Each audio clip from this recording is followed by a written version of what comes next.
Hi friends, இன்றைக்கி நம்ம செய்ய போகிற பொட்டேட்டோ மினி சிப்ஸுக்கு தேவையான பொருள்லாம் இதான். இன்றைக்கி எப்படி செய்யுதுன்னு சொல்லிட்டு வாங்க நம்ம வீடியோக்குள்ளே போய்ட்டு பார்க்கலாம். இப்போ வந்து உருளைக்கிழங்கு நம்ம வேக வைக்க போகிறோம். முதல்ல அடுப்பை வைக்கணும்.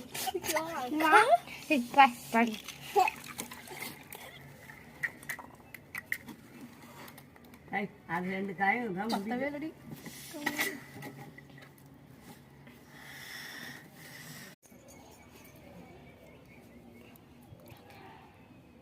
ஹாய் ஃப்ரெண்ட்ஸ், இன்றைக்கி நம்ம இந்த வீடியோவில் என்ன பார்க்க போகிறோம்னு பார்த்தீங்கன்னா, இன்றைக்கி நம்ம செய்ய போகிற டிஷ் பேர் வந்து பொட்டேட்டோ மினி சிப்ஸ். அதுக்கு தேவையான பொருள்லாம் வந்து பார்த்தீங்கன்னா, கார்ன்ஃப்ளவர் மாவு, மிளகாத்தூள், உப்பு, அதுக்கப்புறம் கரம் மசாலா ஆப்ஷனல் தான், வேணும்னா போட்டுக்கோங்க. அதுக்கப்புறமா வந்து உங்களுக்கு எத்தனை உருளைக்கிழங்கு தேவையோ அத்தனை உருளைக்கிழங்கு போட்டு ஃபஸ்ட்டு நல்லா வாஷ் பண்ணி இப்போ நம்ம எண்ணெயை காய வச்சுக்கலாம்.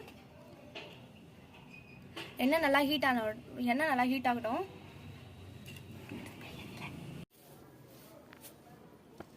ஹாய் ஃப்ரெண்ட்ஸ், இன்றைக்கி நம்ம இந்த வீடியோவில் என்ன பார்க்க போகிறோம்னு பார்த்தீங்கன்னா, பொட்டேட்டோ மினி சிப்ஸ். நம்ம செய்ய போகிற பொட்டேட்டோ மினி சிப்ஸுக்கு தேவையான பொருள்லாம் என்னென்னு பார்த்தோம்னா, அதுக்கு ஃபஸ்ட்டு கார்ன்ஃப்ளவர் மாவு தேவை, அதுக்கப்புறமா மிளகாத்தூள், உப்பு, அதுக்கப்புறமா கரம் மசாலா ஆப்ஷனல் தான், வேணும்னா போட்டுக்கோங்க. அப்புறம் முக்கியமான வந்து உருளைக்கிழங்கு தேவை. ஃபஸ்ட்டு உருளைக்கிழங்கு எத்தனை உருளைக்கிழங்கு நல்லா வேக வச்சு எடுத்துக்கலாம். இப்போ உருளைக்கிழங்கு நல்லா வெந்து வந்துருச்சு. இப்போ தோல்லாம் நல்லா உரிச்சு எடுத்துக்கோங்க. இப்போ தோல் உரிச்ச உருளைக்கிழங்கு நல்லா இந்த மாதிரி மசிச்சு வச்சுக்கோங்க. உங்களால் எந்த அளவுக்கு முடியுதோ அந்த அளவுக்கு நல்லா மசிச்சு எடுத்துக்கோங்க. நல்லா பிசைஞ்சு எடுத்துக்கோங்க. கொஞ்சம் நல்லா ஸ்மூத் ஆகிற வரைக்கும் நல்லா பிசைஞ்சு எடுத்துக்கோங்க. உருளைக்கிழங்கு நல்லா ஸ்மூத்தாக மசிச்சு எடுத்து வச்சுக்கோங்க.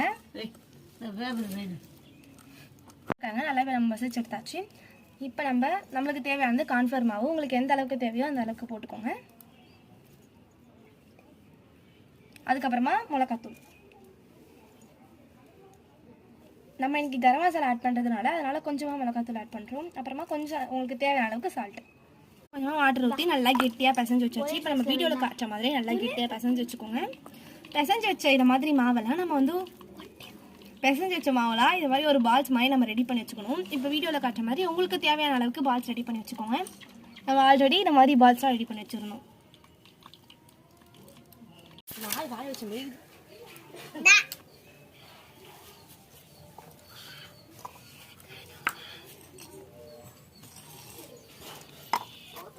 ஒரு வீடியோ எடுத்துக்கே நம்ம கஷ்டப்படுறோம்.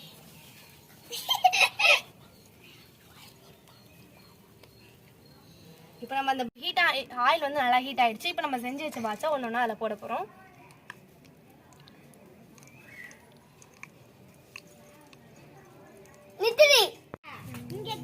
இன்னொருத்தவங்க நம்மளுடைய பொட்டேட்டோ மினி பால்ஸ் எப்படி இருக்குன்னு சொல்லி டேஸ்ட் பண்ணி காட்டலாம். எக்ஸ்கியூஸ் மீ, இங்கே கொஞ்சம் வாங்க. நம்மளுடைய பொட்டேட்டோ மினி பால்ஸ் எப்படி இருக்குன்னு சொல்லி டேஸ்ட் பண்ணி பாருங்க. நல்லா இருக்கு.